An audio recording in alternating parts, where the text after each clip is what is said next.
At tatandaan din po natin ng ang administrasyon ni dating Pangulong Duterte ang naitalang may pinakamataas na naging utang na Oh, umabot ng 12.79 trillion as of June 2022.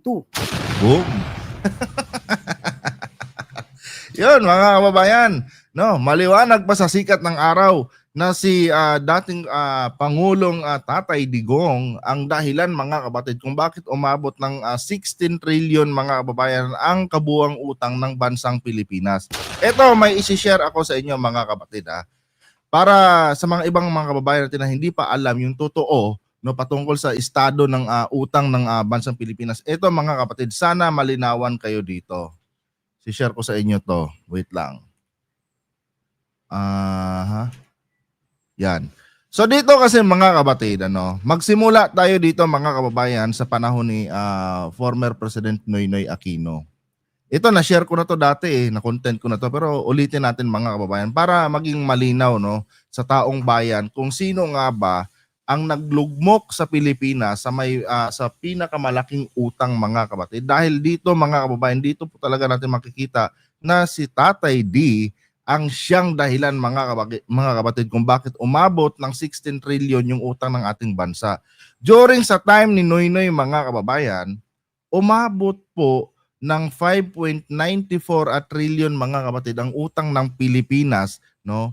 Noong siya po ay namaalam, mga kababayan, sa Malacanang. Yung iniwang utang niya kay former President Duterte, mga kapatid, is 5.94 trillion lamang.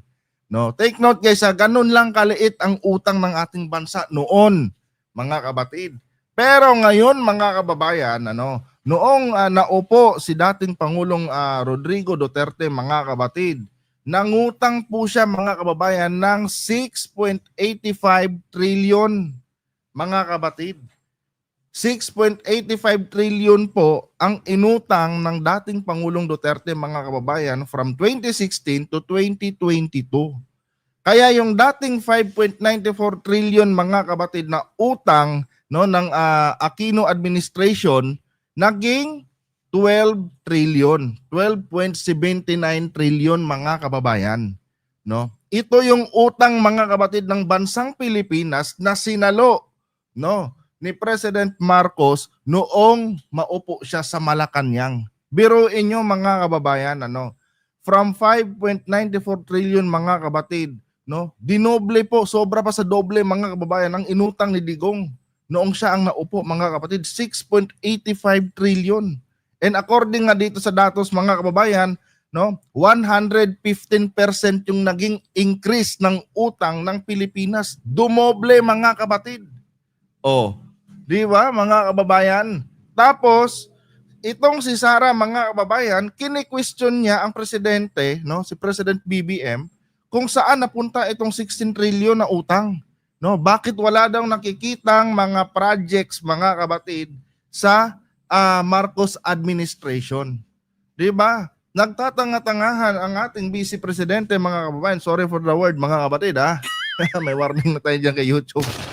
Pero 'yun ang totoo, mga kababayan, no, nagbubulag-bulagan ng ating Vice Presidente, mga kapatid, sa katotohanan.